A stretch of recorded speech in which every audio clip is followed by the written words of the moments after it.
मंडळी, आपल्या देशात समस्यांची कमतरता आहे का? साप चंगासी. देशात महागाई नाहीये, पेट्रोल स्वस्त आहे, शेतकऱ्यांच्या शेतमालाला योग्य भाव मिळतोय, सरकारी शाळा एकदम झकास आहेत, आरोग्य व्यवस्था उत्तम आहे, बेरोजगारी तर अजिबात नाहीये आणि आपली कायदे व्यवस्था एकदम टकाटक आहे. बरोबर ना? बरोबर आहे. वास्तविकता तुमच्यापासून लपलेली नाहीये. या राजकारण्यांनी वर्षानुवर्ष फक्त स्वतःचेच खिशे भरण्याचं काम केलंय. फक्त असा एक टाइम येतो जेव्हा ही नेते मंडळी तुम्हाला आणि आम्हाला दर्शन द्यायला येतात, तो म्हणजे इलेक्शन सीझन. बरोबर निवडणुकांच्या अगोदर या मायबाप सरकारला सामान्य नागरिकांची आठवण येते. अचानक पेट्रोलचे दर कमी होतात, गॅसचे दर कमी होतात, सरकारी नोकर भरत्या निघतात, नवनवीन योजना लॉन्च होतात. लक्षात घ्या, लाडकी बहीण योजना देखील इलेक्शनच्या अगोदर प्रॉपर प्लॅनिंगने लॉन्च केलेली एक स्कीमच होती. त्याचा भरपूर फायदा महायुतीला झाला आणि आता 5 वर्ष ते मोकळे झाले. घाबरू नका, लोकशाहीमध्ये अफवा पसरणार गुन्हा लक्षात ठेवा. सरपंचापासून तर आमदार खासदार, मंत्री संत्र्यांपासून तर पंतप्रधान यांना पोलिसांची भीती नसते, ना मीडियाची भीती असते, ना कायद्याची भीती असते. त्यांना भीती असते ती फक्त एका गोष्टीची, ती म्हणजे निवडणुका. जेव्हा या नेते मंडळींना लोकांच्या दारोदारी जाऊन मतं मागावी लागतात. या वारंवार होणाऱ्या निवडणुकांमुळेच अधूनमधून सरकारला सामान्य जनतेची आठवण येते व तुमची आमची कामे होतात. परंतु आता मोदी सरकारनं ठरवलं आहे की सारखं जनतेच्या दारात जायचं नाही आणि फक्त एकदाच निवडणुका घ्यायच्या. काय लाज वाटते का बोलायला? हो, बरोबर ऐकलत. आणि ते शक्य होऊ शकतं वन नेशन वन इलेक्शन या कायद्यामुळे. चला तर मग हे पाहूया की वन नेशन वन इलेक्शन हा बीजेपीचा मास्टर स्ट्रोक नेमका आहे तरी काय. विरोधी पार्ट्या वन नेशन वन इलेक्शनला एवढा विरोध का बरं करताय? आणि खरंच वन नेशन वन इलेक्शन देशासाठी खूप महत्वाचं आहे का? आणि सगळ्यात महत्वाचं म्हणजे भाजप काँग्रेस न करता वन नेशन वन इलेक्शनचा तुम्हाला आम्हाला काय फायदा आणि काय नुकसान होऊ शकतात हे आपण या व्हिडिओमधून समजून घेऊया. तुम्हाला ऐकून आश्चर्य होईल मंडळी की स्वतंत्र भारतात 1951-52 जेव्हा सर्वप्रथम निवडणुका झाल्या होत्या तेव्हापासून तर 1967 म्हणजे तब्बल 15 वर्ष वन नेशन वन इलेक्शन चाललं. म्हणजे 1952, 1957, 1962 आणि 1967 या सगळ्या वर्षी लोकसभा व विधानसभा निवडणुका सगळ्या राज्यांमध्ये एकसोबतच झाल्या. 1969 मध्ये झालं असं की बिहारचे तत्कालीन मुख्यमंत्री भोला पासवान शास्त्री यांचं सरकार काही दल बदलू आमदारांमुळे अल्पमतामध्ये आलं आणि विधानसभा बरखास्त करावी लागली. त्यात भर म्हणजे 1970 मध्ये इंदिरा गांधींनी लोकसभा निवडणुका देखील अगोदर करून घेतल्या आणि या सगळ्या कारणांमुळे लोकसभा व विधानसभा निवडणुका मागे पुढे झाल्या. आणि आता परत 2029 पासून कदाचित वन नेशन वन इलेक्शन मुळे लोकसभा आणि विधानसभा निवडणुका सोबत होऊ शकतात. सध्या भारतात वेगवेगळ्या वर्षाला वेगवेगळ्या टायमाला लोकसभा व विधानसभेच्या निवडणुका होतात. तर वन नेशन वन इलेक्शन म्हणजे संपूर्ण भारतात एकाच दिवशी एकाच वेळी लोकसभा व विधानसभेच्या निवडणुका होणार. फक्त एवढंच नाही तर सोबतच जवळपास फक्त 100 दिवसांच्या फरकाने नगरपालिका, महानगरपालिका आणि ग्रामपंचायत यांच्या देखील निवडणुका होणार. तुला कसं माहित? मागच्या 10 वर्षामध्येच भाजपने वन नेशन वन इलेक्शनच्या मागणीला जोर धरला आहे. काही लोक असाही आरोप करतायत की महत्वाच्या मुद्द्यांवरून लक्ष हटवण्यासाठी भाजप असे मुद्दे घेऊन येत आहे. आता यात खरं काय आणि खोटं काय हे देवालाच ठाऊक. तुम्हाला माहिती आहे का, जगात असे काही देश आहेत जिथे वन नेशन वन इलेक्शनना निवडणुका होतात. जसं की Sweden, Japan, Germany, Belgium, Philippines, Indonesia, दक्षिण आफ्रिका या 7 देशांमध्ये वन नेशन वन इलेक्शन पद्धतीनं निवडणुका घेतल्या जातात.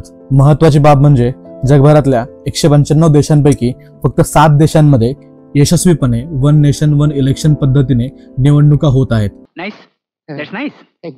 अजून एक महत्वाची बाब म्हणजे हे सगळे देश भारताच्या तुलनेत क्षेत्रफळाच्या दृष्टीने, लोकसंख्येच्या दृष्टीने खूप छोटे आहेत.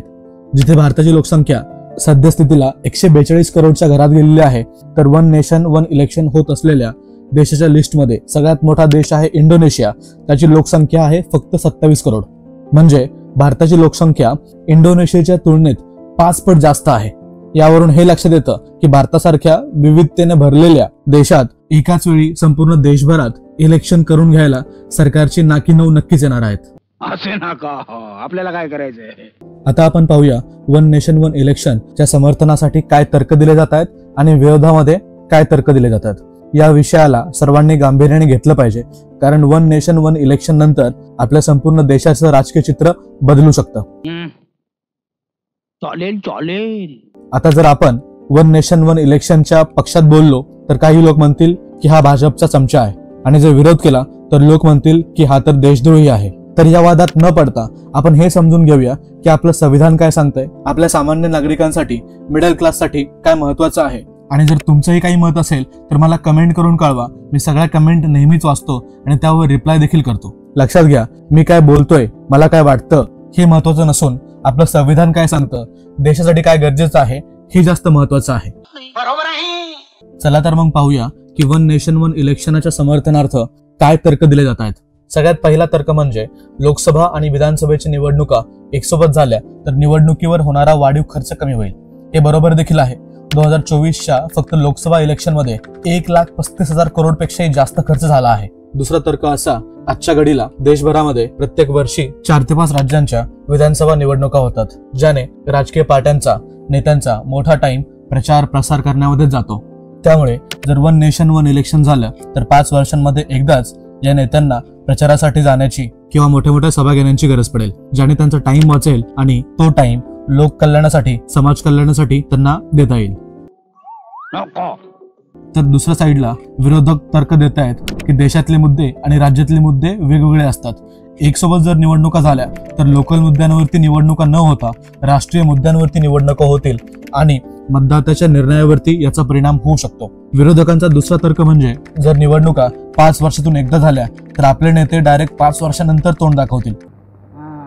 नाही, तुमची आयडिया लय झकास आहे, पण कुणाला कळत रुकाच बॉम्ब होईल आणि त्याचं नुकसान सर्वसामान्यांना होईल. सध्या घडीला एखाद्या पक्षाने लोकसभा निवडणूक जरी जिंकली तरी देखील त्या पक्षाला भीती असते की विधानसभेसाठी त्याला मत मागायला परत जायचंय आणि जर दोन्ही निवडणुका सोबतच झाल्या तर ही भीती संपून जाईल. सोबतच जर लोकसभाच 5 वर्ष चालली नाही तर मग विधानसभेचं काय होणार याचं उत्तर सरकारकडे नाहीये, कारण आतापर्यंत 6 वेळा लोकसभा 5 वर्षाच्या अगोदर बरखास्त झालेली आहे. तर अशा परिस्थितीमध्ये व्हिडिओच्या स्टार्टिंगला सांगितल्याप्रमाणे 1969 सारखी परिस्थिती निर्माण होऊ शकते आणि परत निवडणुका वेगवेगळ्या घ्याव्या लागू शकतात. विरोधक हे जे काही तर्क देत आहेत यात देखील दम नक्कीच आहे आणि सरकारला याचं उत्तर द्यावं लागेल.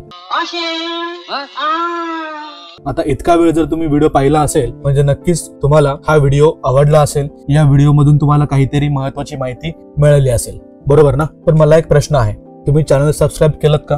अरे हो, विसरलोच होतो मी. सोपं आहे हो. त्या लाल रंगाच्या सबस्क्राईब बटनाला क्लिक करा, ते एकदम फ्री आहे. आणि आशा करतो या व्हिडिओच्या माध्यमातून तुमच्या मनातल्या वन नेशन वन इलेक्शनच्या प्रश्नाला तुम्हाला उत्तर मिळालं असेल. वन नेशन वन इलेक्शन वरती तुमचं काय मत आहे हे मला कमेंट करून कळवा आणि हा व्हिडिओ जास्तीत जास्त लोकांना शेअर करा, जेणेकरून मला अजून असे व्हिडिओ बनवायला बळ मिळेल. जातो रे बाबा. कृपा करून सबस्क्राईब करा, त्यासाठी आळस करू नका. जय महाराष्ट्र.